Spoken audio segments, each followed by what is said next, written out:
Ich weiß auch nicht. Klangen 50 € fürs Oktoberfest. Kostet die Masche 12 €. Und dann das Essen noch. Und die Bar, die Schnapsel. Was nimmst denn du mit? Ich? Die zwei? Mehr brauche ich nicht. Was ist? Packen wir's.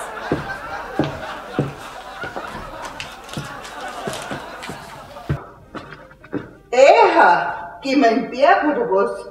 Ah, auf die Wiesen. Also Oktoberfest? Ja. Da brauchst du das ganze Graffi da. Ja, freilich. Seil und Karabiner, mit dem hänge ich mich dann am Tisch fest, sobald ich einen gefunden hab. Und da gehe ich dann nimmer weg. Ja, und für was brauchst du die fetten Bergstiefel? Naja, für einen tiefen Schwerpunkt.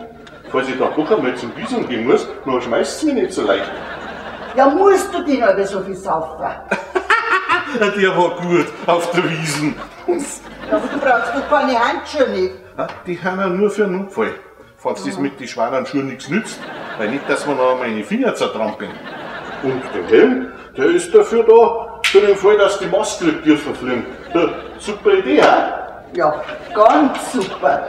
Ich weiß jetzt, wenn ich mitgetan habe, und darf man wie so ein Bernhardiner ein Fassel Schnaps um den Hals binden. Kannst du das machen? Jetzt schau, dass du schleichst, aber gleich geht. Also eher nicht.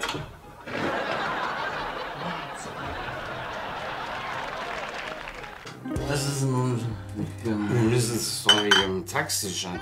Na, so Resi, 3 Bricks und so, aber dann packen wir's, gell? Aber dann Was heißt denn da packen wir's? Wo wollt Ja, ihr mir 3 besoffen Wachscheider noch hin?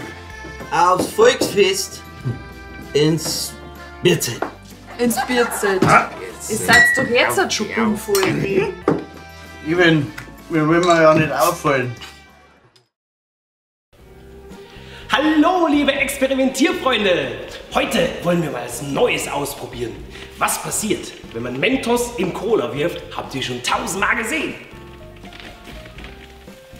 Surprise, surprise!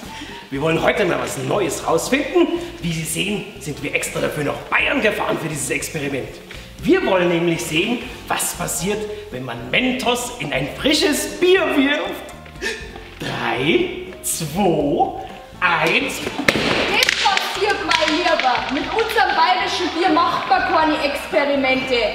Ist das klar? Ob das klar ist? So, Experiment beendet. Bayern Comedy wird unterstützt durch die private Landbrauerei Schönramm.